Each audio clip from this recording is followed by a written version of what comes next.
Hi പ്രിയമുള്ള സുഹൃത്തുക്കളെ, ഒരു കാര്യവുമില്ലാതെ പോയി ചൊറിഞ്ഞു വാങ്ങിക്കുന്നത് കാക്കാമാരുടെ ഒരു പൊതു സ്വഭാവമാണ്. വടക്കൻ ഗാസയിലെ അവസാന ആശുപത്രിയും തകർക്കാൻ പദ്ധതിയിട്ടിരിക്കുകയാണ് ഇസ്രായേൽ അധിനിവേശ സൈന്യം. ഇസ്രായേലെ നിലനിൽപ്പിനു വേണ്ടിയുള്ള സമരപാതയിലാണ്. മുഴുവൻ ജൂതന്മാർക്കും സമാധാനത്തോടുകൂടി ജീവിക്കണമെങ്കിൽ അവസാനത്തെ ഹമാസ് ഭീകരനെയും തുരത്തണം എന്നവർ തീരുമാനിച്ചിറങ്ങിയതാണ്. കമാൽ അദ്വാൻ ആശുപത്രിക്ക് നേരെയുണ്ടായ ഇസ്രായേൽ ആക്രമണത്തിൽ 5 മെഡിക്കൽ സ്റ്റാഫ് ഉൾപ്പെടെ 55 പേർ കൊല്ലപ്പെട്ടു എന്ന് ആശുപത്രി അധികൃതർ അറിയിച്ചതിന് പിന്നാലെയാണ് പുതിയ തീരുമാനം വരുന്നത്. ഗുരുതരാവസ്ഥയിലുള്ള 75 രോഗികൾ ആശുപത്രിയിൽ ചികിത്സയിലാണ്. ആക്രമണം നടക്കുന്ന സമയത്ത് രോഗികളും ജീവനക്കാരും അടക്കം 350 പേരായിരുന്നു ആശുപത്രിയിൽ ഉണ്ടായിരുന്നത്. ഇവരെ ഒഴിപ്പിക്കാൻ സാധിക്കാതെ ഗാസ ആരോഗ്യ മന്ത്രാലയം കുടുങ്ങിയിരിക്കുമ്പോഴാണ് അപകടം സംഭവിക്കുന്നത്. എത്രയും പെട്ടെന്ന് ആശുപത്രി കെട്ടിടം ഒഴിയാനാണ് ഇസ്രായേൽ പുതുതായി അറിയിപ്പ് തന്നിരിക്കുന്നത്. ആശുപത്രിയുടെ ഒരു ഭാഗം ഇന്നലെ തന്നെ ഇസ്രായേൽ തകർത്തിരുന്നു എന്നും ആശുപത്രി അധികൃതർ പറയുന്നു. ആശുപത്രിക്ക് അകത്ത് നിന്ന് ഇപ്പോഴും തീ പടരുന്നതായും എമർജൻസി വിഭാഗത്തിന്റെ ഭാഗത്ത് തീപിടുത്തം ഉണ്ടായതായും പ്രാദേശിക മാധ്യമങ്ങൾ റിപ്പോർട്ട് ചെയ്തു. ആഭ്യന്തര യുദ്ധത്തിന്റെയും ഇസ്രായേൽ ആക്രമണത്തിന്റെയും കെടുതികൾ അനുഭവിക്കുന്ന യമന് സൗദി അറേബ്യ വൻ സാമ്പത്തിക സഹായമാണ് വാഗ്ദാനം ചെയ്തിരിക്കുന്നത്, പ്രഖ്യാപിക്കുകയും ചെയ്തിട്ടുണ്ട്. എന്നാൽ ഇസ്രായേൽ ഇങ്ങോട്ട് കയറി ആക്രമിച്ചതല്ല എന്ന് UN അടക്കം റിപ്പോർട്ട് ചെയ്ത സംഗതിയാണ്. ഒക്ടോബർ 7-ാം തീയതി പലസ്തീൻ അങ്ങോട്ട് കയറി ആക്രമിച്ചു. അതിന്റെ ഭാഗമായി ഒരുപാട് രാജ്യങ്ങൾ ഇതിനകത്തുപെട്ടു. ലെബനാണെങ്കിലും ലെബനൻ, യമനിലെ ഹൂതി വിമതരുണ്ടല്ലോ, ഹൂതികളും ഹൂതി വിമതരും, അതുപോലെ യമൻ സൈന്യം, പിന്നെ ഐസിസ്, അവിടെ നിന്ന് സിറിയ, അതുപോലെ ഹമാസ്, ഹൂതികള്, ഹിസ്ബുള്ള, ഇത്രയെത്ര സംഘടനകളും രാജ്യങ്ങളുമാണ് ഇതിനകത്ത് പെട്ടുപോയത്. ഹമാസ് അവരുടെ 6-ാം നൂറ്റാണ്ടിന്റെ ഗോത്ര പുസ്തകത്തിലെ ജൂതവിരോധവും എടുത്തുകൊണ്ട് വന്നതാ.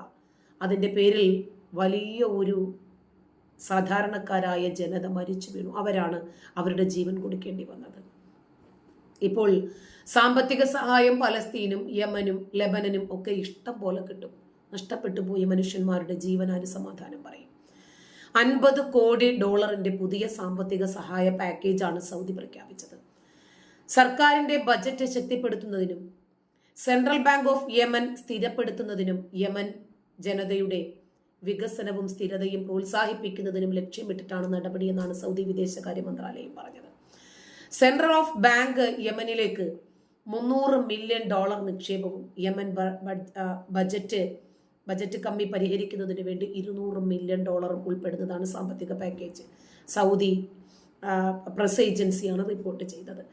പൊതു ധനകാര്യങ്ങൾ ശക്തിപ്പെടുത്തുന്നതിലൂടെ യമനിൽ സാമ്പത്തിക അസ്ഥിരത സ്ഥാപിക്കാനാണ് പുതിയ പിന്തുണ ലക്ഷ്യമിടുന്നതെന്നും അധികൃതർ പറഞ്ഞു. യമന് വേണ്ടിയുള്ള സൗദി വികസന പുനർനിർമ്മാണ പരിപാടിയായ $1.2 ബില്യൺ വൻ സംരംഭത്തിന്റെ ഭാഗമായിട്ടാണ് ഏറ്റവും പുതിയ സഹായമെന്നാണ് സൗദി പറഞ്ഞത്. സൗദിയും യമനും തമ്മിൽ ഇന്നും ഇന്നലെയും തുടങ്ങിയ കുടിപ്പകയല്ല. രണ്ടു വിഭാഗവും ഇസ്ലാം മത ഫോളോവേഴ്സ് ആണ്. പക്ഷേ സംഘടനകൾ, ഷിയ സുന്നി തർക്കങ്ങൾ തുടങ്ങിയ ഒരുപാട് പ്രശ്നങ്ങൾ ഇസ്ലാമിനകത്തുണ്ട്. ഒരുപാട് സംഘടനകളുണ്ട്. ഈ സംഘടനകളുടെ ആശയങ്ങളും ആദർശങ്ങളും തമ്മിൽ ഒരുപാട് അഭിപ്രായ വ്യത്യാസങ്ങൾ വരുമ്പോൾ സ്വാഭാവികമായും ഇത്തരം പ്രയാസങ്ങളും പ്രതിസന്ധികളും ഒക്കെ ഉണ്ടാകും. യുദ്ധങ്ങൾ, കെടുതികൾ, കൊള്ളകൾ, കൊലകൾ, പക ഇതൊക്കെ ഉണ്ടാകും. ഇതിന്റെ ഭാഗമായി വലിയ ഒരു വിഭാഗം യമനികളാണ് സൗദികളുടെ കൈകളാൽ കൊല ചെയ്യപ്പെട്ടത്. 1-2 20 ലക്ഷത്തിലേറെ. മതത്തിന്റെ പേരിലുള്ള ഇത്തരം കലാപങ്ങളും യുദ്ധങ്ങളും കെടുതികളും ഒന്നും നമ്മളെ സംബന്ധിച്ചിടത്തോളം പുത്തരിയല്ല. ഇസ്രായേലരും അത് കണ്ടും കേട്ടും അറിഞ്ഞും തന്നെ വളർന്നു വന്നവരാണ്. പലസ്തീനും അതെ. ഇപ്പോ ഹിസ്ബുള്ളയുമായിട്ടുള്ള വെടിനിർത്തൽ കൊണ്ടുവന്നാലും മറ്റുള്ള മേഖലയിലേക്കുള്ള ഇസ്രായേലിന്റെ ആക്രമണങ്ങളെ കുറിച്ചിട്ട് എന്ത് ചെയ്യും? അതിനെന്ത് പ്രതിബന്ധമാണ് ഇവരുണ്ടാക്കുന്നത്? ക്രിസ്മസിന്റെ ദിനത്തിൽ മാരകമായ ആക്രമണമാണ് ഇസ്രായേൽ നടത്തിയത്. ഇപ്പോ അധിനിവേശ കിഴക്കൻ ജെറുസലേമിലെ അൽ അക്സ മസ്ജിദ് വളപ്പിലേക്ക് തീവ്ര വലതുപക്ഷക്കാരനായ ഇസ്രായേൽ മന്ത്രി കടന്നു കയറിയതിനെ സൗദി അറേബ്യ ശക്തമായി അപലപിച്ച് രംഗത്ത് വന്നു.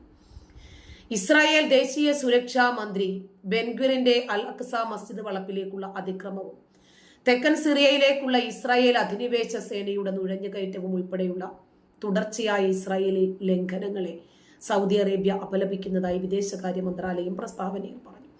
അധിനിവേശം അവസാനിപ്പിക്കണമെന്നും പലസ്തീൻ രാജ്യം അംഗീകരിക്കണമെന്നും സൗദി ആവശ്യപ്പെട്ടു. അൽ അക്സ പള്ളിക്ക് നേരെയുള്ള ഇടയ്ക്കിടെയുണ്ടാകുന്ന അതിക്രമങ്ങൾ ലോകമെമ്പാടുമുള്ള മുസ്ലിങ്ങളുടെ വികാരങ്ങളുടെ നഗ്നമായ ലംഘനവും പ്രകോപനവുമാണ് എന്നാണ് സൗദി അറേബ്യ ഊന്നി പറഞ്ഞത്. സിറിയയിൽ സൈനിക പ്രവർത്തനങ്ങൾ തുടരുന്നത് സിറിയയുടെ സുരക്ഷയും സ്ഥിരതയും പുനഃസ്ഥാപിക്കാനുള്ള സാധ്യതകളെ അട്ടിമറിക്കാനുള്ള ശ്രമമാണെന്നും വിദേശകാര്യ മന്ത്രാലയം പ്രസ്താവനയിലൂടെ വ്യക്തമാക്കി. ഹീബ്രു വെളിച്ചങ്ങളുടെ വിരുന്ന് അഥവാ ഹനൂക്ക എന്ന് വിളിക്കപ്പെടുന്ന ജൂതമത വിശ്വാസപ്രകാരമുള്ള ആചാരത്തിന്റെ തുടക്കം കുറിക്കുന്നതിന് വേണ്ടിയാണ് ഇസ്രായേൽ പോലീസിന്റെ കനത്ത സംരക്ഷണത്തിൽ അൽ അക്സയിൽ അതിക്രമിച്ച് കയറാൻ ഇസ്രായേലിന്റെ ഒരു ദേശീയ സുരക്ഷാ മന്ത്രി ഇറ്റാമർ ബെൻഗ്വിർ തയ്യാറായത്. മാധ്യമ റിപ്പോർട്ടുകൾ പ്രകാരം തീവ്ര വലതുപക്ഷ മന്ത്രിയുടെ നേതൃത്വത്തിൽ ഡസൻ കണക്കിന് കുടിയേറ്റക്കാർ മൊറോക്കൻ ഗേറ്റ് വഴിയാണ് അൽ അക്സയിലേക്ക് ഗ്രൂപ്പുകളായി പ്രവേശിച്ചത് എന്ന് പറയപ്പെടുന്നു. മസ്ജിദിന്റെ മുറ്റത്ത് നിന്ന് സംഘം പ്രകോപനപരമായ രീതിയിൽ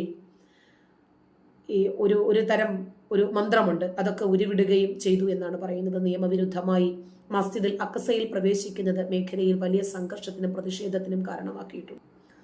നെതന്യാഹു പറയുന്നതേ ചെയ്യൂ, ചെയ്യുന്നതേ പറയൂ എന്ന തത്വത്തിൽ ഇപ്പോഴും ഉറച്ചു നിൽക്കുകയാണ്. ക്രിസ്മസ് ദിനത്തിൽ പറഞ്ഞ വാക്കു പാലിച്ചിരിക്കുന്നു എന്നാണ് അദ്ദേഹം പറഞ്ഞത്. യമനിൽ ഹൂതി വിമതരുടെ സൈനിക കേന്ദ്രങ്ങൾ ലക്ഷ്യമിട്ട് ഇസ്രായേലിന്റെ വ്യോമാക്രമണം നടന്നു.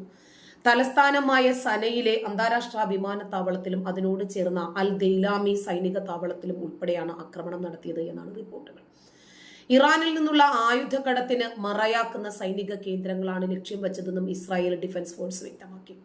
സന അന്താരാഷ്ട്ര വിമാനത്താവളത്തിലെ സൈനിക കേന്ദ്രം ഹൂതി വിമതർ ആക്രമണങ്ങൾക്ക് ഉപയോഗിച്ചിരുന്നതായും അതുകൊണ്ടാണ് ഇവിടം ലക്ഷ്യമിട്ടതെന്നും ഇസ്രായേൽ സൈന്യം ചൂണ്ടിക്കാണിച്ചു. സനയിലെ വിമാനത്താവളത്തിന്റെ റൺവേക്ക് സമീപമാണ് അൽ ദെയ്ലാമി സൈനിക താവളം. തുറമുഖ നഗരമായ ഹുദൈദയിൽ വൈദ്യുതി നിലയത്തിന് നേർക്കും ആക്രമണം നടന്നതായി റിപ്പോർട്ടുകളുണ്ട്. യാസ്റാസ് ഖനാത്തിബ് പവർ സ്റ്റേഷനുകളിലും ആക്രമണം നടത്തിയതായി സൈന്യം സ്ഥിരീകരിച്ചു.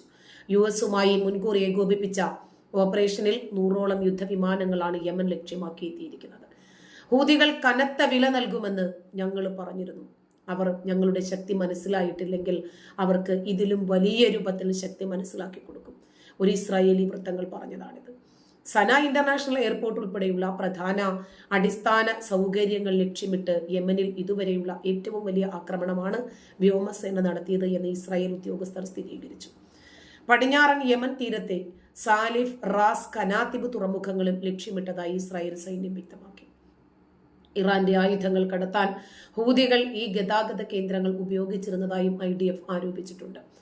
ആക്രമണത്തോട് വേഗത്തിൽ പ്രതികരിക്കാനും അതിനെ നേരിടാനും ഞങ്ങൾ തയ്യാറാണ് എന്ന് ഹൂതികളെ ഉദ്ധരിച്ച് അൽ മസീറ TV റിപ്പോർട്ട് ചെയ്യുന്നു. ഗാസയിലെ പലസ്തീനികളോടുള്ള ഐക്യദാർഢ്യത്തിന്റെ ഭാഗമായി ഹൂതികൾ ഇസ്രായേലിന് നേരെ ഡ്രോണുകളും മിസൈലുകളും ആവർത്തിച്ച് ഉപയോഗിച്ചിരുന്നു. ഇതാണ് ഇസ്രായേലിന്റെ പ്രകോപനത്തിന്റെ പിന്നിലെ പ്രധാനപ്പെട്ട കാരണമെന്ന് ഇസ്രായേൽ പറഞ്ഞു. നന്ദി.